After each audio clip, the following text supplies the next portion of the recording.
नमस्ते और smart book recap Hindi में आपका हार्दिक स्वागत है। आज हम एक ऐसी महान कवयित्री, स्वतंत्रता सेनानी और राजनीतिक नेता की कहानी लेकर आए हैं जिन्हें भारत कोकिला या भारत की बुलबुल के नाम से जाना जाता है, सरोजिनी नायडू। वे एक ऐसी महिला थीं जिन्होंने अपनी काव्य रचनाओं से भारत की सांस्कृतिक धरोहर को समृद्ध किया, स्वतंत्रता संग्राम में सक्रिय भूमिका निभाई और महिलाओं के अधिकारों के लिए संघर्ष किया। महात्मा गांधी द्वारा भारत कोकिला नाम से सम्मानित सरोजिनी नायडू की कविताएं प्रकृति, प्रेम, देशभक्ति और सामाजिक न्याय की भावनाओं से भरी हुई हैं। इस वीडियो में हम उनके जन्म, बचपन, शिक्षा, काव्य यात्रा, स्वतंत्रता संग्राम में योगदान, राजनीतिक जीवन, सामाजिक कार्य और उनकी अमर विरासत को विस्तार से देखेंगे। यह एक लंबी, गहन और प्रेरक यात्रा है, तो तैयार हो जाइए और चले सरोजिनी नायडू की जीवन गाथा की शुरुआत से। सरोजिनी नायडू का जन्म 13 फरवरी 1879 को हैदराबाद शहर में एक बंगाली ब्राह्मण परिवार में हुआ था। उनका पूरा नाम सरोजिनी चट्टोपाध्याय था और वे 8 भाई बहनों में सबसे बड़ी थीं। उनके पिता अघोरनाथ चट्टोपाध्याय एक प्रसिद्ध वैज्ञानिक, दार्शनिक और हैदराबाद के निजाम कॉलेज के प्राचार्य थे। वे एक प्रगतिशील विचारक थे जो पश्चिमी विज्ञान और भारतीय दर्शन के मिश्रण को बढ़ावा देते थे। उनकी मां वरदा सुंदरी देवी एक प्रतिभाशाली कवयित्री थी जो बंगाली में कविताएं लिखती थीं। सरोजिनी का बचपन एक बौद्धिक और सांस्कृतिक रूप से समृद्ध माहौल में बीता, जहां संगीत, साहित्य और राजनीतिक चर्चाएं आम थीं। बचपन से ही सरोजिनी असाधारण बुद्धिमान और रचनात्मक थीं।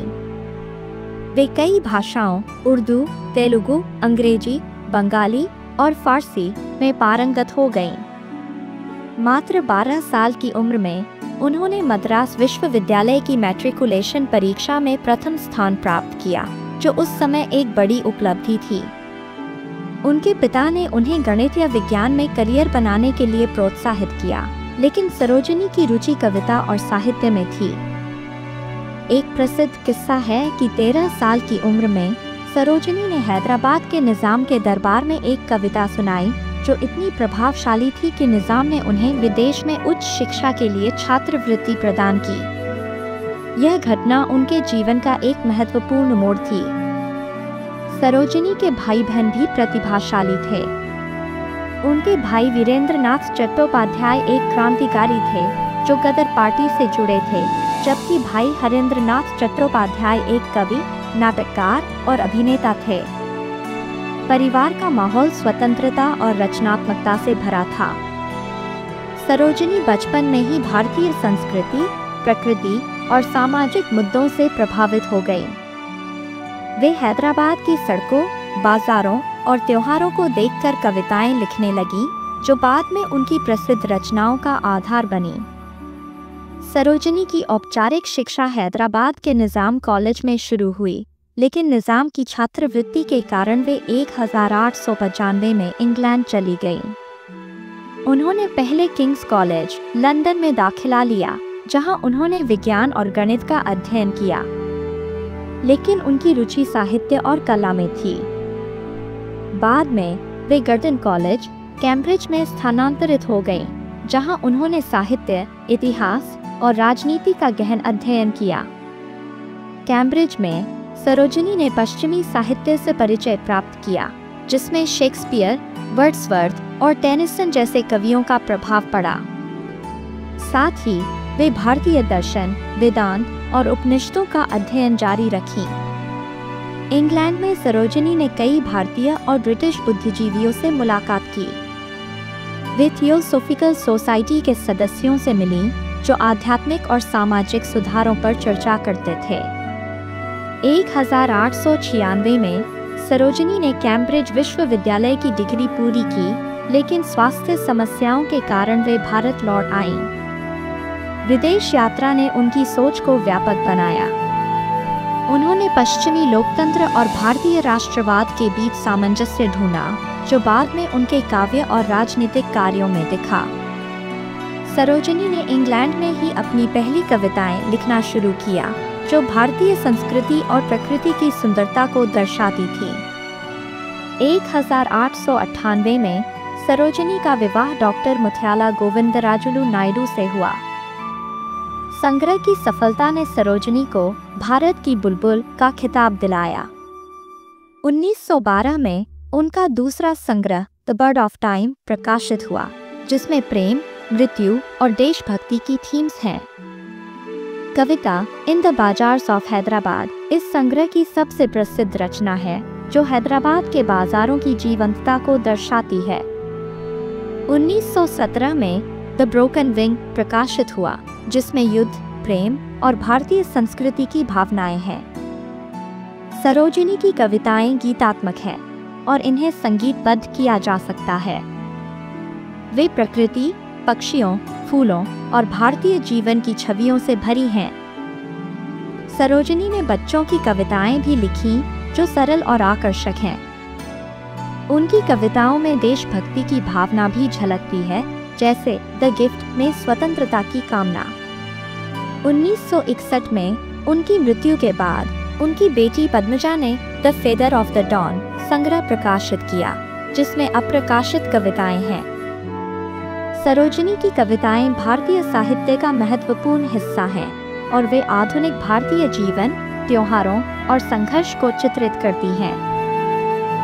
सरोजिनी नायडू की काव्य यात्रा बचपन से शुरू हुई, लेकिन 1905 में उनकी पहली काव्य संग्रह द गोल्डन थ्रेशोल्ड प्रकाशित होने के साथ प्रसिद्धि मिली। इस संग्रह में भारतीय बाजारों, त्योहारों और प्रकृति की सुंदरता का चित्रण है। एडमंड गोस, एक ब्रिटिश कवि, ने इसकी प्रस्तावना लिखी, जिसने सरोजिनी की प्रतिभा की प्रशंसा की। संग्रह की सफलता ने सरोजिनी को भारत की बुलबुल का खिताब दिलाया।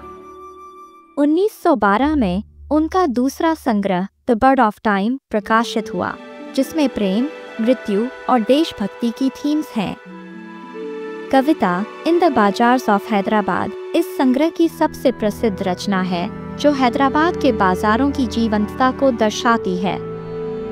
1917 में द ब्रोकन विंग प्रकाशित हुआ, जिसमें युद्ध, प्रेम और भारतीय संस्कृति की भावनाएं हैं। सरोजिनी की कविताएं गीतात्मक हैं और इन्हें संगीतबद्ध किया जा सकता है।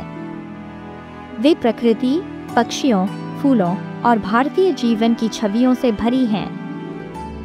सरोजिनी ने बच्चों की कविताएं भी लिखीं, जो सरल और आकर्षक हैं। उनकी कविताओं में देशभक्ति की भावना भी झलकती है, जैसे द गिफ्ट में स्वतंत्रता की कामना। 1961 में उनकी मृत्यु के बाद उनकी बेटी पद्मजा ने the feather of the dawn संग्रह प्रकाशित किया, जिसमें अप्रकाशित कविताएं हैं। सरोजिनी की कविताएं भारतीय साहित्य का महत्वपूर्ण हिस्सा हैं और वे आधुनिक भारतीय जीवन, त्योहारों और संघर्ष को चित्रित करती हैं। सरोजिनी नायडू का स्वतंत्रता संग्राम में प्रवेश 1905 के बंगाल विभाजन के बाद हुआ। उन्होंने गोपाल कृष्ण गोखले से प्रेरणा ली, जो उन्हें राजनीति में लाए। 1906 में वे भारतीय राष्ट्रीय कांग्रेस में शामिल हुई। उन्होंने महिलाओं को आंदोलन में शामिल करने पर जोर दिया। 1915 में महात्मा गांधी से मुलाकात ने उन्हें और सक्रिय बनाया। गांधी ने उनकी कविता की प्रशंसा की और उन्हें भारत कोकिला कहा। 1917 में सरोजिनी ने एनी बेसेंट के साथ महिलाओं भारतीय संघ की स्थापना की, जो महिलाओं के अधिकारों के लिए काम करता था। उन्होंने लंदन में संयुक्त समिति के समक्ष महिलाओं के मताधिकार की पैरवी की। 1919 में उन्होंने रॉलेट एक्ट के खिलाफ विरोध प्रदर्शन किए। 1925 में वे कांग्रेस की पहली महिला अध्यक्ष चुनी गई। उनके अध्यक्षीय भाषण में उन्होंने स्वराज और महिलाओं की भूमिका पर जोर दिया। 1930 में सरोजिनी ने गांधी के नमक सत्याग्रह में हिस्सा लिया। वे धरसाना नमक सत्याग्रह के दौरान गिरफ्तार हुई। 1942 में क्विट इंडिया आंदोलन में उन्होंने करो या मरो का नारा दिया और फिर गिरफ्तार हुई। सरोजिनी ने महिलाओं को संगठित किया और पूरे भारत में भाषण दिए। उन्होंने हिंदू मुस्लिम एकता और सामाजिक सुधारों पर जोर दिया। स्वतंत्रता के बाद 1947 में सरोजिनी उत्तर प्रदेश की पहली महिला राज्यपाल बनी। उन्होंने लखनऊ में प्रशासनिक सुधार किए और महिलाओं के कल्याण पर ध्यान दिया। उनका राजनीतिक जीवन महिलाओं के सशक्तिकरण पर केंद्रित था। सरोजिनी ने बाल विवाह, विधवा विवाह और छुआछूत के खिलाफ अभियान चलाए। उन्होंने शिक्षा के प्रसार के लिए कार्य किया और विश्वविद्यालयों में महिलाओं की भागीदारी बढ़ाई। सरोजिनी नायडू की विरासत आज भी जीवित है। 13 फरवरी को राष्ट्रीय महिला दिवस के रूप में मनाया जाता है। हैदराबाद में Sarojini Naidu school of arts and communication है। उनकी कविताएं स्कूल पाठ्यक्रम में पढ़ाई जाती हैं। सरोजिनी ने महिलाओं को सशक्त बनाया और स्वतंत्रता संग्राम में उनकी भूमिका स्थापित की। उनकी जीवन गाथा हमें सिखाती है कि प्रतिभा और समर्पण से कोई लक्ष्य असंभव नहीं है। धन्यवाद स्मार्ट बुक रिकैप हिंदी के दर्शकों इस प्रेरक कहानी के लिए। सरोजिनी नायडू की जिंदगी हमें सिखाती है कि कविता और संघर्ष दोनों से ही राष्ट्र निर्माण होता है। अगर यह वीडियो आपको पसंद आया तो लाइक करें, सब्सक्राइब करें और कमेंट में अपने विचार साझा करें। अगली कहानी तक जय हिंद।